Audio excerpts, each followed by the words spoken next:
Okay, well, I'm really excited to speak to Mieke Anderson. She is the CEO of Donna, and she's got a very cool, inspiring story. And I think combined with what it takes to be a successful entrepreneur today, and the leadership skills and the communication skills, Mieke has it all. She did an interview with me at Authority Magazine, and we're just going to dive a little bit deeper into the story and just get curious. So, welcome. Thank you so much for joining me. Amazing. All right. Amazing. Thank you, Chad. I really appreciate your Absolutely. attention to my story. It's great. Absolutely. So start us off and just kind of kick us back, take us through like you did in the interview, but just give us Yeah. a little high level detail of kind of how you started and what was the passion behind what you're doing. Yeah. Well, I didn't come into the diamond industry to be a corporate tycoon. I purely came into it as an activist. I kind of fell into it, I suppose you could say. I mean, the lab grown diamond industry really is a byproduct of my genuine response to finding out I had purchased a complex diamond myself. Um, was back in 2005, nearly 20 years ago, long before blood diamonds or any of the mass media surrounding this issue. And I'd always thought I was a conscious consumer. I grew up in Australia, very environmentally conscious, very big outdoor culture. And I was very disappointed in myself that I had actually purchased this product and unwillingly and unknowingly hurt a whole generation of children and families. Um, and so that's when I decided, okay, I need to do a little bit more. So I started sponsoring a little boy and his mother in a diamond mining community.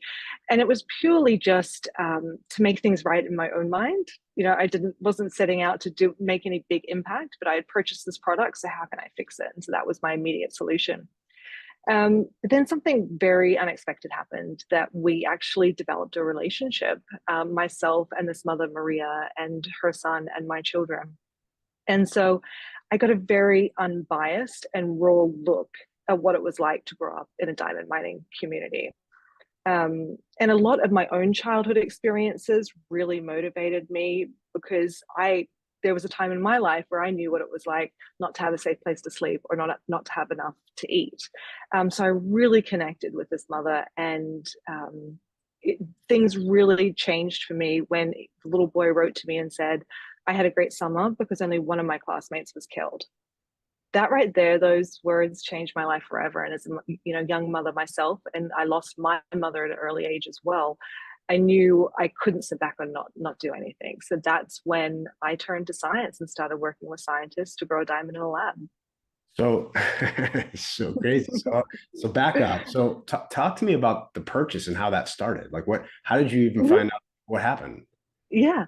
So I was living in America at the time. My father was visiting us in America from Australia, and he was probably my biggest inspiration about knowing just the different challenges in the world. I grew up watching documentaries. I always wanted to hang out with him. He was a busy man, didn't have enough time for me, so to speak. So watching documentaries was how we bonded. And so he would always give me books about the Iranian war and things like that. That at 16 years old, I don't need to read this. So he came to America, and it was his question. He just said, "So where does your diamond come from?" And I had never thought of it beyond the jewelry store, like many other people that buy products or diamonds in general. Right. And so, um, and so that's when I started researching it. Went back to the jewelry store in which I purchased the diamond ring from. Had a look at my certificate. At the bottom of the certificate, there is an origin place that it's meant to write the origin, but it says assumed origin. And it was blank, and that's because only 1 in 9 earth mine diamonds can legally be traced back to its origin. A diamond can travel to 20 different countries, five different countries, touch 20 different hands. It loses its origin, so you just never know. Right. So Yeah. okay, so you bought this, and then you went to go do your own research on your own diamond that you bought.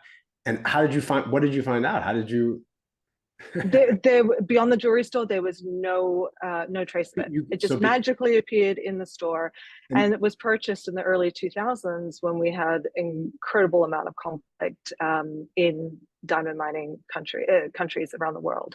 85% of all diamonds come from Liberia, and at that time, they were all conflict. wow. And then all of a sudden you start doing all the research, and that's how you learn about the entire industry. Correct. As it would B, I was actually pregnant with my son at the time and got put on bed rest. And so I had an abundance of time to sit around and do nothing. And it probably wasn't the best thing, but I dove really, really deep into it. And that's when there has to be a better way Let me to shift. do So diamonds. well, first off, one question before I ask you, why this cause? Because I'm sure you see a lot of causes that are tough, but this one Mm-hmm. fired you up and it lit you up. More. Yeah. But where do you get and who had the biggest impact on you for you to be able to like see something like that? Mm-hmm. Whether an injustice, and then actually say, I'm actually going to go do something. Or were you trying to figure out a new business for yourself? Like, how did that come about? I absolutely was not looking for another business. I had two small children. I had my own career. It really comes down to the lens in which I see the world. And a lot of that comes from your personal experiences that other people can't see because they haven't lived, a day in your life before. So from the age of about 10, I was my mother's sole caregiver. She battled multiple cancers. She ultimately passed away when I was 15 and I went into foster care. And so those experiences, well, let me just say, I was always desperate. And I really haven't said this before, but, from a 9-year-old to a 15-year-old, I was desperate for another adult to step in and save me from the situation. And no adult ever came. Right. But now I'm that adult for these people in developing countries where they're just being taken advantage of. Right. So then how did you make the connection to a business? It would just seemed so obvious to me. I saw the impact in which my small sponsorship was doing for Maria and her son Ponpon. And so the original business plan of Mia Donna was, how do I sponsor more families? That was it. How do I sponsor more families? I Right. needed to do this on a much larger scale. And then I thought, well, how about I sell conflict-free fine jewelry? And then I give the profits back to these mining communities. It was more of a fundraiser than anything else. And so I started looking for a conflict free diamond. Soon found out nothing exists that is conflict free if it comes out of the earth. I mean, there is no even any environmental regulations either. I mean, right now we're talking about the humanitarian side, but there's no environmental regulations either. And so I realized, well, this is not going to work because I can't sell the problem that I'm trying to fix. So then I kind of got a little bit of knowledge about obviously diamond films. Ferrari were coating all their cars with diamond films. NASA was using it with their Ultra C diamond. Obviously, we'd been using it for jewel bits and medical appliances for a really long time. So the question then came to me was, how do we get this technology into gem quality? And then I connected with, there were only 2 labs in America at that time researching the technology. One lab just totally dismissed me. The other lab kind of let me come on board as more of that, the advisor of what we could retail. Wow. But back then, we could only grow diamonds to 1/4 carat, and they were yellow in color. I mean, we're very, very much in its infancy to what we have today. Now we can grow diamonds that are better than anything we'll ever get out of the earth. Wow. It's incredible. Yeah, It's yeah. incredible. So if because you dove so deep into the bunny hole and like to learn about what's really going on, and then you touched it when you were there and you were like, you connect with someone who's like experiencing it like in real time. It's hard for us. We see everything on TV, see everything on social media. Mm-hmm. We live in a bubble. I mean, it's unbelievable. So without being able to unpack everything that you know about it, if you were talking to the least sophisticated person, what do they need to know? What should they know? What would you want them to know? Since you have all this knowledge about what's really going on, like the truth of Mm-hmm. like what's really happening, so that people just hear it from a source like that they could Sure. trust. What would you want them to know and understand? Well, my story really comes down to being a conscious consumer over all industries. It's the products in which we purchase that really drive these companies that maybe aren't doing things the way we would want them done as an average consumer. For instance, conflict-free diamonds. It's such a misleading term. It means so many things, so many different things to different people. The consumers are totally confused. They don't know what's up or Right. what's down. Exactly. It's awful. And so what I always tell people is you look for third party verifications. You look for the B Corps. You look for the SCS certifications. You look for another company that has backed and verified this company in which you're purchasing from. I think I was looking more for like, what's the conflict? The conflict. Well, Yeah. diamonds. What Yeah, don't I know? Because I know nothing about what no, you know about all the thing that's going on over there. You see the movies, sure. but like, you know what's really happening. Yeah. Well, a diamond has no legal value. The diamond has intentionally been left off the stock exchange. There's no legal way to determine its value. It's basically based in the emotions and dreams that it represents. And so, Mind blowing. because of this, then they're an untraceable currency. And that's how a lot of terrorist groups can fund their terrorist acts or rebel acts or militars, you name it. It's an untraceable source of funds. And so that's why diamonds fund war, earth mine diamonds fund war. No ifs, no buts. I mean, even with the Russian war right now in Ukraine, that's funded a lot of earth mine diamonds from Russia. There's so much more. I mean, even in diamond mining communities, it is actually illegal in some areas to grow food because the ground is too valuable in natural resources that it's considered a waste and they need to save it for mining and the locals can't grow their food. So that keeps them in this cycle of poverty and they can't break free because their only way to survive is to mine or to rely on aid or begging for food. But what's the worst part that comes with that is that sometimes it can be illegal for decades. And so that means a whole generation loses the tools and the necessary skills to be able to be self-sustainable and to provide food for themselves through farming. Where are all so where does all this kind of like where's the hub for this?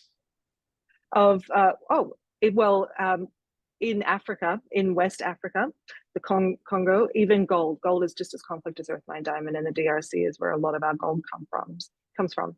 And then Russia is the next biggest source of earth mine diamonds. And just so I understand, when you say conflict, you're talking about the lack of currency of it and the fact that it can fund things and because it can be moved around. And you're right, Mm-hmm. it's interesting because you go to these stores and for guys who are just the suckers who are trying to go get diamonds, but when they get married, like, they have Yeah. no clue. And they do, why do they make it so confusing? Why is it so confusing? Like, I don't understand. Yeah. Is that all done on purpose? Well, no. Well, I suppose you could say that it's part of the class act of earth mine diamonds, where you need to be very educated to be able to purchase one. I don't know if it's done on purpose. But the problem with conflict diamond is that legally a conflict diamond is just a diamond that has funded war. And so that's why there's a lot of these diamonds that are marketed to earth mine diamonds, I should say, are marketed to consumers as conflict free because they didn't directly fund war. However, that doesn't mean a child could have mined this or someone couldn't have been enslaved or raped or murdered, you name it, to actually mine this diamond and get it into your hands. And so at Mia Donna, we've actually redefined what a conflict diamond is, and that's a diamond that is not sustainable, has either hurt the environment or humanity to get onto the mass market. And so, is there a difference between? I mean, again, not knowing and having no context, you have to excuse my ignorance with it. But a lab grown diamond, is that what we're talking Mm-hmm. about? No, so those are earth mine diamonds. And then, so that's why I worked with scientists in a lab to be able to grow a diamond that is 100% pure carbon, crystallized carbon, exactly what we get out of the earth. There is no difference, except for I know the exact origin.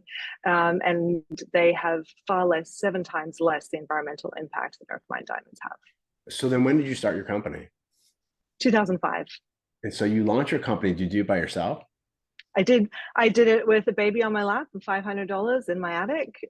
Started small, worked with the scientists, daily to try and get this technology because we had very little supply of diamonds back then. We Right. were selling from a wait list. So yeah, it's been a huge evolution for sure. Okay, so walk me through. So you started in 2005 and you kind of just bootleg it up yourself.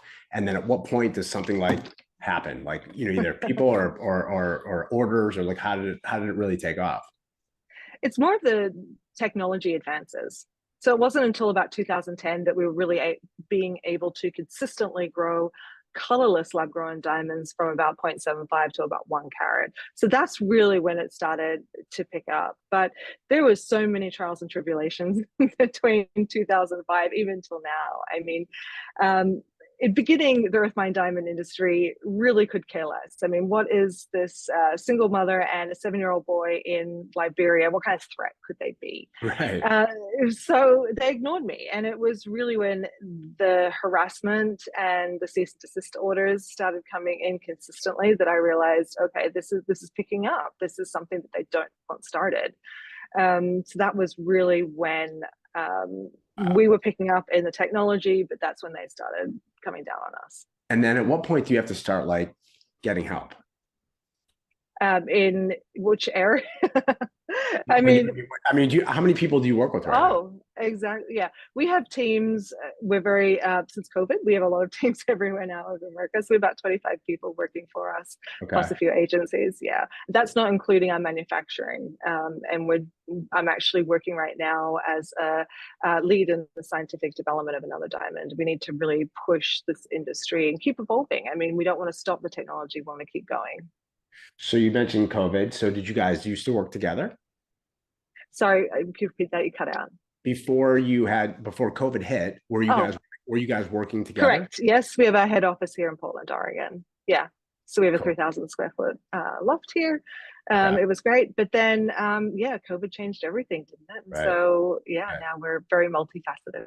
So can you just real quick Yeah. to walk me through like when you start hiring people, you start building your team, whether it's outsourcing or people that are working with you, what's the biggest leadership challenge that you kind of look back at and say, wow, that was tough. Like, it made me who I am, but it was Mm-hmm. tough. It was hard. And like, what sticks out like that was really hard for you? Mm-hmm. Well, we are activists at Me and Donna. That's what I keep saying to everyone. We're working on the same team for the same goal. We don't just sell jewelry. We're activists. We're creating solutions and solving problems in the world. And so it's quite easy to align with people that want to do this work with me as well. I mean, someone might be an email marketer, but they have the passion of wanting to be able Right. to create change in this world as well. I think the hardest part has been is job hopping right now. People, I mean, we've had people for like 10 years, and since COVID kind of hit, it's hard to get those people that really, really want to stay with you for a long, long time. Yeah. And we give 10% of our net profits back to our foundation, and so we're really conscious of every dollar has a purpose. And so that has probably been the most difficult part right now for us. And I would imagine that you've had to wear a lot of hats because as you were starting, you had to Mm-hmm. be the person doing it. Then you had to find someone to replace you so that you could elevate back up and go do whatever it is that you were working on next, right? Um, Correct. I'm curious where you are in that timeline Yeah. today. Like, Mm-hmm. what's one position that you wish you maybe had, but you haven't pulled the trigger yet, or do you have certain departments that like have holes that Yeah. you want to try to fill this year? Well, backing up a little bit with that is that we have been around nearly 20 years and we've never had any financial backing. We've always grown organically.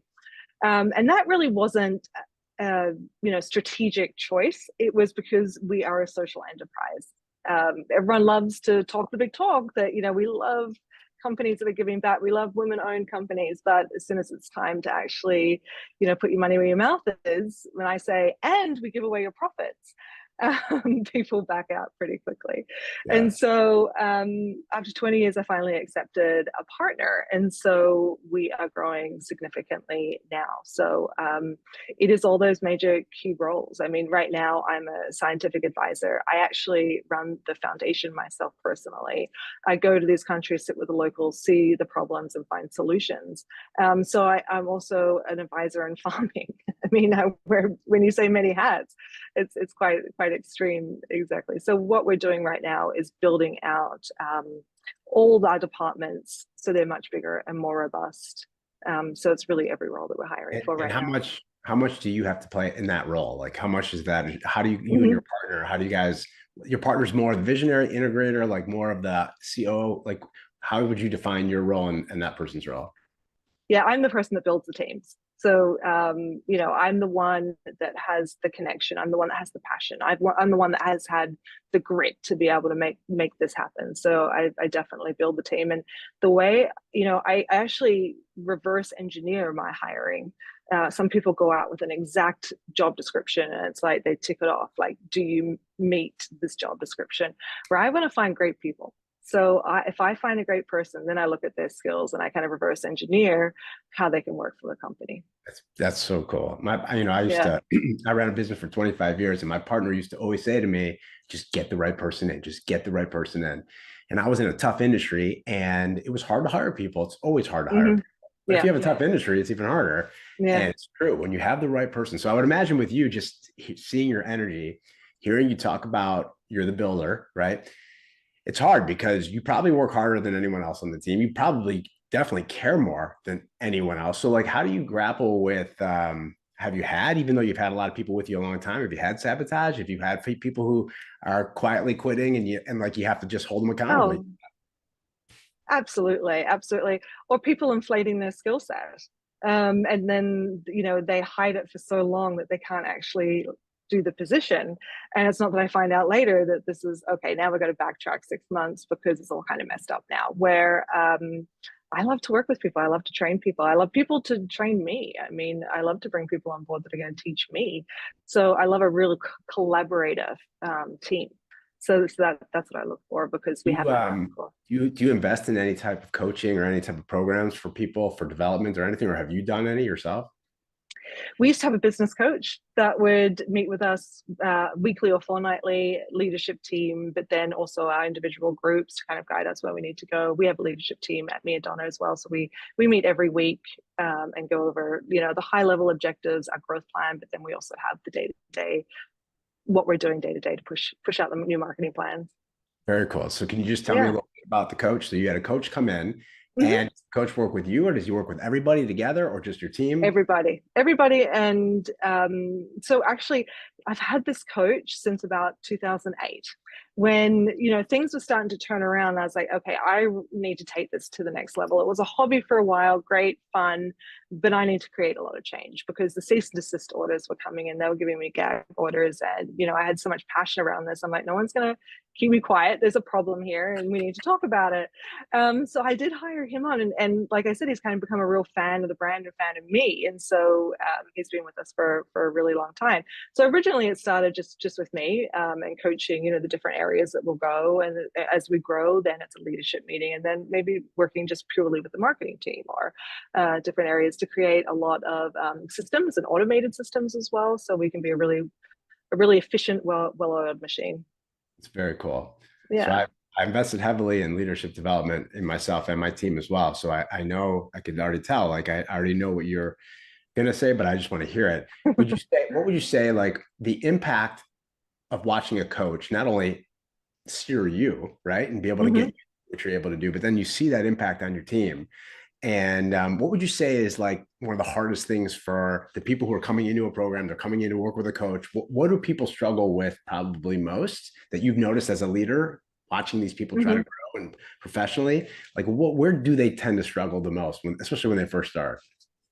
We have to be humble, right? I've never learned anything by talking.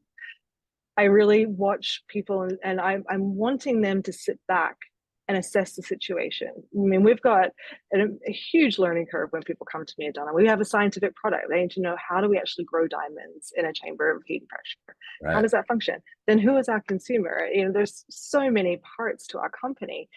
So I really look for that person that's going to sit back and be humble enough to be like, this is brand new. I can guarantee you no one's worked with lab grown diamonds that we hire to my level, so they're going to have to learn.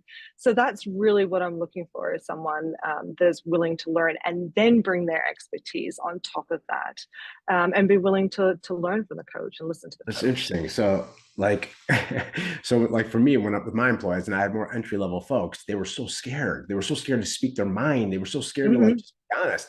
So I'm curious. Your answer is, does that mean that you had a lot of people come in very arrogant and thinking they're the be all end all, and you had to like, I was so surprised that like so I don't know, maybe I didn't state the question because it's what you look for, but did you see a lot of people struggling with that? I have more recently with new hires, with the job hopping kind of situation. Right. Absolutely. But then I have people that come in that are quite green. And like I have one girl that works for us, and she has just blossomed, and she is so amazing right now because she was willing to learn, and she was very green when she came in, and she's amazing now. And I love that attitude. So cool. It's so cool. What would Yeah. you say has been your best, what you feel the best about when you think about your own personal growth? You have a coach that kind of comes in, helps you see things sometimes you maybe can't see. And what would you say is one area in your journey that you feel like, wow, that really made a big impact. That would have been hard to do by myself. It was nice to have someone there in my corner, pointing it out.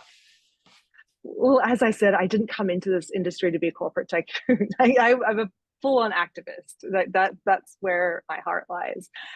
So, I'm really not a professional CEO. I didn't go to school for this, and so I definitely had to learn those fundamental foundations to really be able to run this company instead of just running off to Africa and solving problems in the world. And was it hard for you since you kind of are a doer and that's more on the Mm-hmm. on the learner end where you have to go consume, right? You have to learn everything. Yes. So how did you do it? How did you go about that? Do you have people that you can go to? Yes, I definitely have advisors in different areas and mentors that, I don't have a mentor for everything, but I know, okay, this person's an expert in that area. They'll know the answer for that. I read all the time. I mean, even as a little kid, when like I said, I was, moved into foster care, I really didn't have any valuable items or monetary items, but I had books. And so I would read continually. So I'm still an avid reader. Very cool. That's very Yeah. cool. So Yeah. what's the when you throw the rock out, 5, 10 years, what's the big vision? What Mm-hmm. realistically are you? And is this really your full time? Is this where you're spending pretty much all your Oh, time, or you have other things going on? this is more than full time. This is like my life. This is all it is. Um, I learned a long time ago you don't tell people your next step because we get a lot of people copying us. But like I touched on before, the lab grown diamond industry isn't what it was 5, 10 years ago. I mean, originally when we were working on this technology, like I said, there were 2 labs in America, and then maybe it got into maybe 10 people. It's a very, very small niche group. And it was started on innovation and excitement and where could we take this technology. And it was a bunch of dreamers and visionaries. And now that lab grown diamonds have become, mass produced, the people that weren't doing the best business ethics in the earth mine diamond industry have now moved over to lab grown. So I used to say all lab grown diamonds were conflict free, but I can't say that anymore because I don't know who's making them. I don't know where they're being made. We're losing the origin again. So my goal, as the activist side of me, is to really push this industry back on a sustainable path because that's why I came into it. But I kind of say it's like this is the last time I'm doing it. Like I'm done after this. So I would imagine something like blockchain completely flips Mm-hmm. everything upside down on its head because there's no excuse for that to ever happen when you have a blockchain. Mm-hmm. Exactly. So how And do you there's push been that? so much talk. There's been so much talk, and I just want to see it in action. I want to see it working, and I want to see it well adopted. And that's the biggest problem right now with the earth mine diamond industry. And so that's what I'm really waiting for. Right? Because people have to actually buy into Exactly. they have to be held accountable. They have to be part of. Exactly. But Exactly. it's incredible how that flips everything upside down with Mm-hmm. a flip of a switch, right? Absolutely. It's how, But I it's mean, not. explain it to people so they understand because it has not hit mainstream. People don't understand the technology. They don't understand what blockchain is, but it's so simple and it's so easy to understand when you think about what's happening and what would happen if they had to stamp down that the Yeah. origin of Yeah. wherever it goes to, right? But here's the problem with that, though. It's kind of like diamonds have been intentionally removed from the stock exchange. There's a lot of people that don't want this. It would ruin their business Of plan. course. Of course. Exactly. So that's what I'm saying.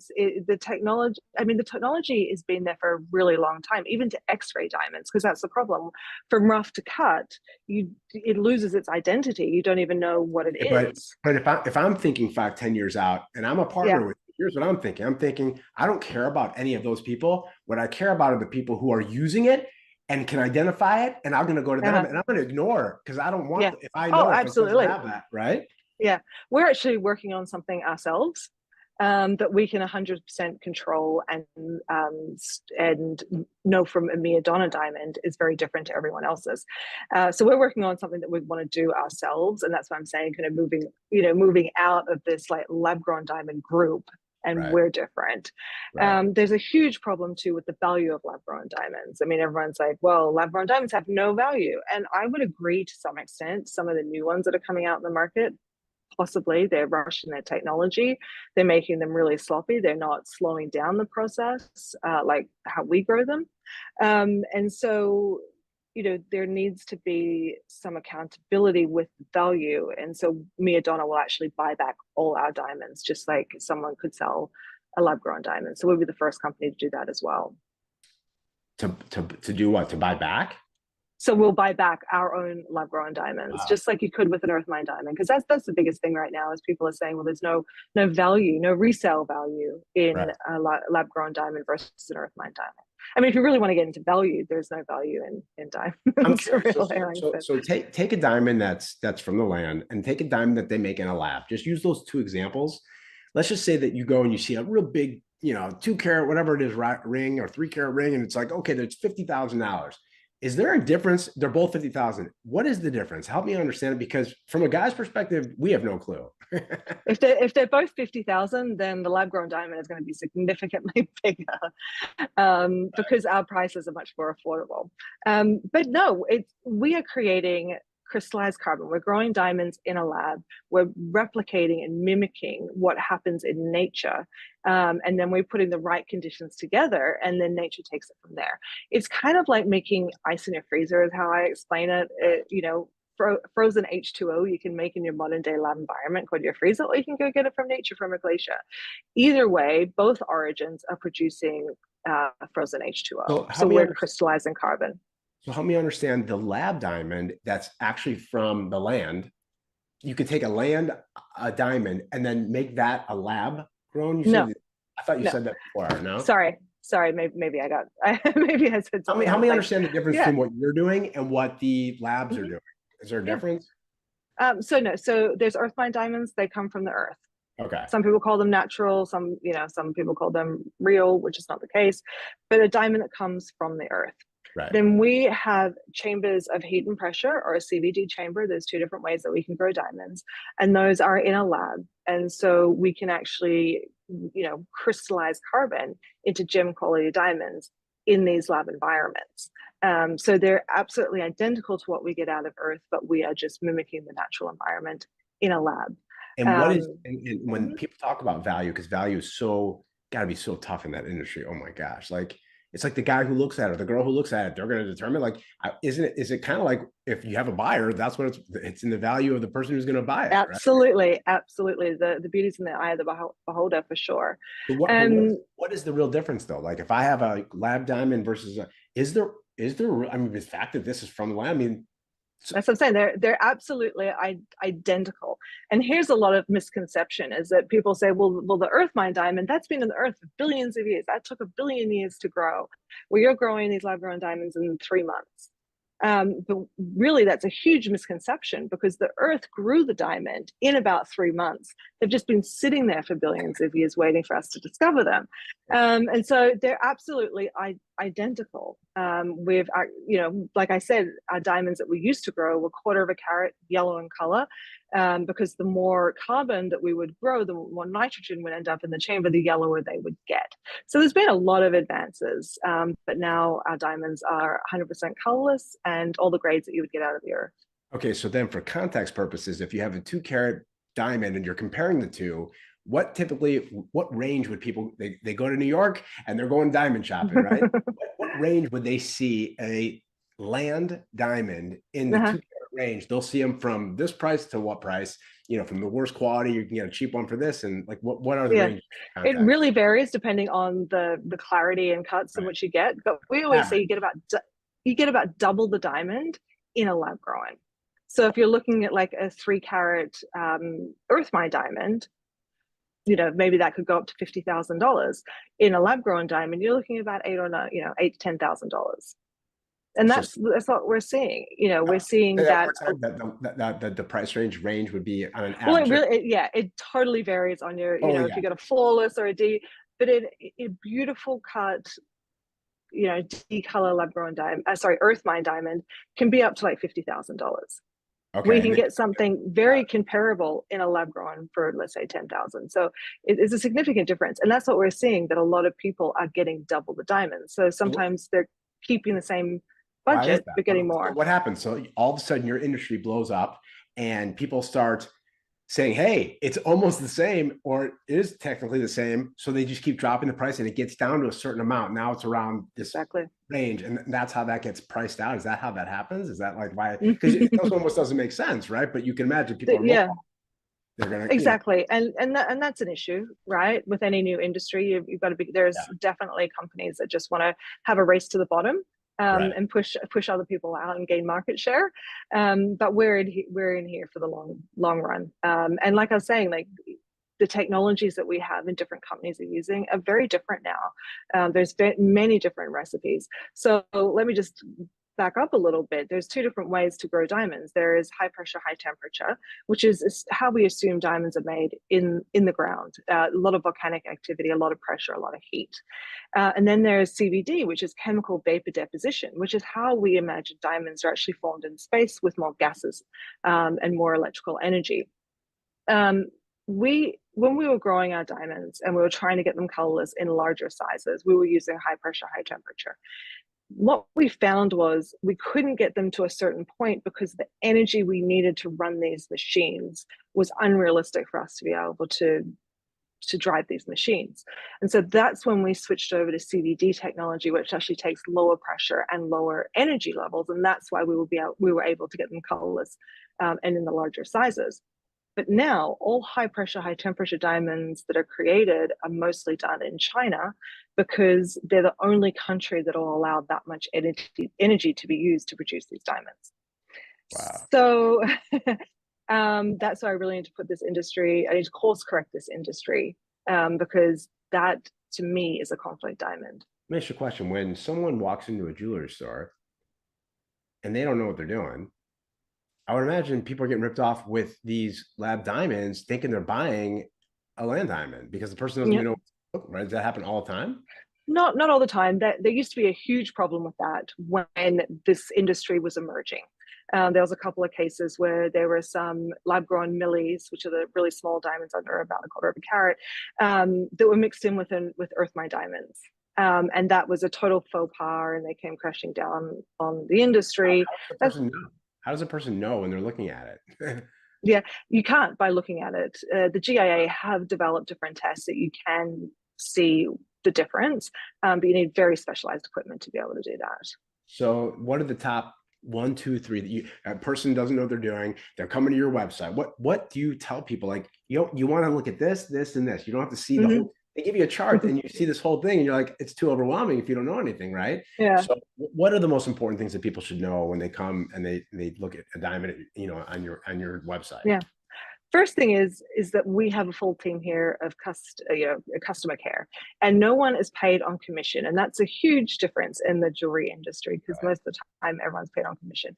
So we are your true advocate. So call us, like call us, and we will hand pick you a diamond. I mean, that's the simplest thing, right? We're here for you. We're your advocate. But then there is definitely a way to be able to pick diamonds, and we have that on our website of instead of picking, what color you want, what clarity you want, it's like, what's most important to you? Do you want the biggest size for your money, or do you want the highest quality? And you can just pick those two choices, and then we'll be able to sort through that. A general guide is cut. The cut of a diamond is really what's going to breathe in, like the sparkle, the brilliance. It's going to make it look even more colorless than what it really is. So even if you can't afford like a perfect, flawless diamond, if you go down a little bit on the clarity and the cuts, but increase the cut grade all the way to the top to excellent, it'll mask the imperfections with the clarity and the color. So that's Right. just a general kind of tip there of being able to choose a diamond. Wow. Yeah, It's crazy. So crazy. yeah, yeah. The industry sounds like you could totally get ripped off. I mean, it's really scary as a consumer when you're going in there. Some of these guys, it's like they're spending so much money. I'm curious, what is the average, like in the industry, or maybe even just from your experience from 2023? Where are people right now? What's the average person spending when they go get a diamond? Well, it depends. Our main consumer is the bridal consumer. And Got so with a lab grown diamond, it can range from 5,500 to I think $10,000. Average order value at Mia Donna is about $3,000, but that includes all our jewelry and accessories and different items like that. right. We are more of that luxury lab grown diamond consumer.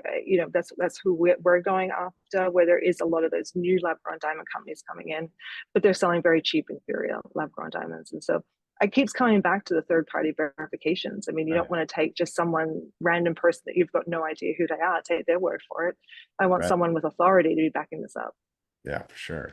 And Yeah. and you see when COVID hit, the big transition from going into a like a brick and mortar to go pick out a ring and feel it and touch it and pick it up. How does that work? I mean, how much of your stuff is it all online? I mean, how does it work? We are digitally based. We always will be. That's kind of how I designed the company, to have the smallest, you know, carbon footprint, but also expenses, so I can give more to the foundation. But we do have a store here in Portland. We're opening up another one right now in New York City, and so we'll have more stores around America. However, we have a 30-day return policy as well, and we're so like, we want the customer to feel good about this. So let us send you a diamond. If you don't like it, no worries, return it to us, Wow. and we'll return your money, or we'll set it into a ring. You tell us what you want. When I started Mia Donna, this is back nearly 20 years ago. My first thing was like, I need to have a pledge, and so my pledge was I was going to be an advocate for diamond miners, an advocate for the diamond consumer, but also an advocate for the environment. So everything we do at Mia Donna comes back to those three things still today. And that's what I teach everyone that comes, walks through the door and wants to work for Mia Donna. So, I want to be that advocate for the consumer and be here for them. Very cool. Very cool. So one goal that you have for 2024, like when you think about like throw the rack out to 12 months, what would you say specifically would have to happen for you to be like really happy with your progress? Like we did that this year. That was a good year. Yeah, for me personally, it's the technology. We're doing another round. We're involving the technology, making it even better for the environment. And right now, every Mia Donna ring, just a 1 carat ring, saves 25,000 gallons of water, 15,000 kilowatt hours of energy, 500 tons of soil, 13 tons of waste and toxic waste, and it saves 14 tons of CO2 released into the environment. Those are the metrics that I'm trying to beat. And there definitely needs to be a next gen in lab grown diamond innovation. Very cool. Very cool. Okay. Yeah, Two more questions. sure. First is when you think about your future, do you see your family coming into your company, your kids? Do you see like do you have those conversations when you think about the next generation of like being able to keep this going so it doesn't just stop with you? Well, Mia Donna is actually my daughter. And she was named after my late mother, who was Donna. So it's it's a very emotional kind of driven company on how it started and the name of the company. Mia is 19 now, nearly 20, and my son Tyler, he's 17. And so they know nothing more than lab grown diamonds. I mean, they could do this interview for me because they could tell you all the ins and outs of lab grown diamonds. And so they kind of don't want anything to do with it. And they're like, been there, done that, mom. We're moving on. Yeah. Wow. So I don't see that happening. Okay. Okay. Yeah. Good. Here's my last question. So when you start growing these diamonds, right, and you realize like, holy cow, like we got something, like this is going to be a business. And when you saw that fire, how much protection, where is this, and like is it like this is like your baby, like all like do you have a vault of diamonds or do you just make them as they come in as they order? How does it work when someone places it? How quickly can they get it? And like how does that work when you're like you're planting these, right? I mean, you're making them. Planting them, kind of. Well, we yes, we do stock a lot of diamonds. One chamber takes about 3 months. Reactor, like I was talking about, we can grow from 15 to 30 diamonds in one reactor in about 3 months. Every reactor, has a little, depending on what we're growing, it'll vary on the time in which it's running. Right. And so, there's a lot of moving parts to that, but we do keep a lot of diamonds on stock. And then specialty cuts after that. We're really diving into some more specialty cuts. And I don't think I answered your question totally correct. What was No, the it's rest of okay. that last one? I was just like, my brain, like when I think about my business and I think about how protective I am over my business, you, Oh, you're not only protective over your employees, you care about people, you care about this purpose, but you actually have like tangible, like vault. So I just don't, I can't even imagine what that's like and the security that needs to be there and how that works. And I don't know, like I'm hmm just, like how much is some mental space in your head when you go to bed at night. yeah, it's no more than an Earth Mine Diamond company for Okay. sure. I mean, yeah, this is a very old industry, over a century old. So we mirror some things of what they're doing, what they have done before in the way of business, but obviously we have so much innovation on our side as well. What's really protected is our recipes for growing diamonds, because that there's been a lot of times where someone will release a little bit of video of their chambers, and some scientists out there, and it's like, oh my gosh, okay, now I understand how this part works, or something like that. So that is really where we're very, very protective. I mean, talking about the first time, like you were saying, like how we grow the diamonds, the first time I was able to actually see our diamonds was in a hotel room full of scientists, male scientists, and me, that we rented just for a couple of hours to be able to look at our diamonds. And it was, a blue backpack full of diamonds that we were walking around San Francisco with. So, we're a very new industry. That's going back 15 years now, but very, very new industry. And it's a very exciting industry for sure.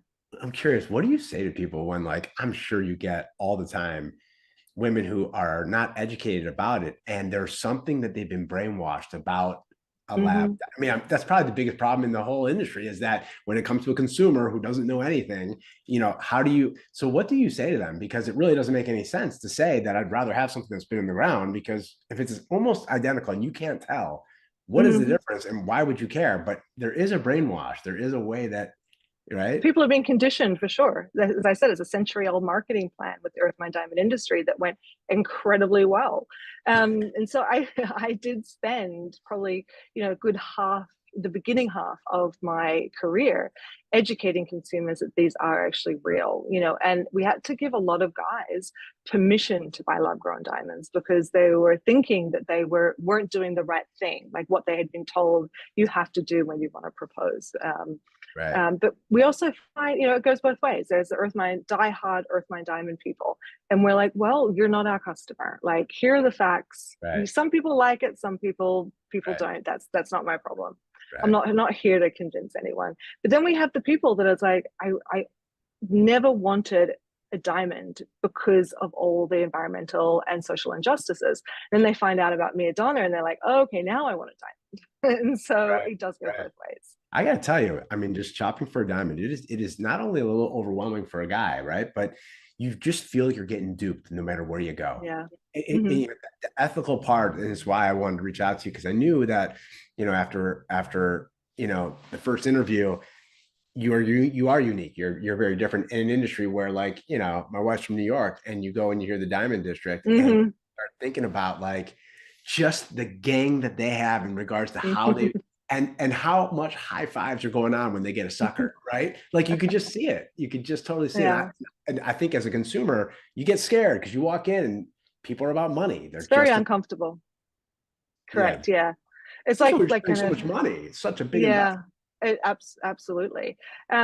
But that's why we're trying to change things. We're really trying to be in, Mia Donna was started by a consumer, by me, that was fed up the way things were done. So Right. hopefully other people can relate to that as well, and they can feel comfortable coming to us. Since we're, none of our people are paid on commission either. They've got no personal That's a big deal. investment to upsell you or Right. move you in one way or another. Yeah, it's a Yeah. big deal. That's a really big Yeah. deal. Yeah. Do they often chip? No, no. Well, okay. Here's an earth mine diamond can chip. It's called a cleavage point, which is kind of like a vein within a diamond. And so that's how they used to, originally, before we had all our modern equipment and cutting, that's how they would split a diamond. They would find that cleavage point, you just knock it, and it would split into two. So there are cleavage points in diamonds, but lab grown diamonds, as I said, they're 100% identical. Lab grown and earth mined, 100% identical. So if they wear exactly the same as an earth mine diamond. Cool. Cool. Well, thank you so Yeah. much. Sorry for all the curious questions. It's No, real. please keep going. This is I'm It's fine. Yeah. a really cool story, and I love how authentic you are about it. And you could just tell you just have this passion, and I love just connecting with people who they see something, they want to go after it, and they go do it. And I think the world is brainwashed as we are with so many things and so many people on our ear. It's Hmm. very refreshing to talk to someone who just seems very has a pure heart and going after something that's does good. I love that. So, and you made a business out of it, which is amazing. Appreciate that. Pretty cool. Absolutely. Absolutely. Yeah. It's Well, fun. I mean, I really enjoy my day job for I sure. bet. I bet. So how do Yeah. people find you? Where can they go? Where would you like Yeah. So we're online at miadonna.com. That's miadonna.com. We have a Portland, Oregon store, which is where we originated from. And we will be opening up one in New York very soon. So people can go to our website and find out more details about that. and who's the organization, the nonprofit? Is there a nonprofit The there? Greener Diamond. So the Yeah. Green Diamond is the other part of Miadonna, and it is a 501c3, and that's how we fund all our projects in developing countries. Very We cool. do give 10% of our net profits back to the foundation, but everyone that works in the foundation are volunteers. So we have zero administration fees. Wow, that's awesome. Yeah. That's very cool. Yeah. Very cool. All right. Well, best of luck to you and to your business Wonderful. family. Thank you so much. Thanks, And Chad. Appreciate it. you guys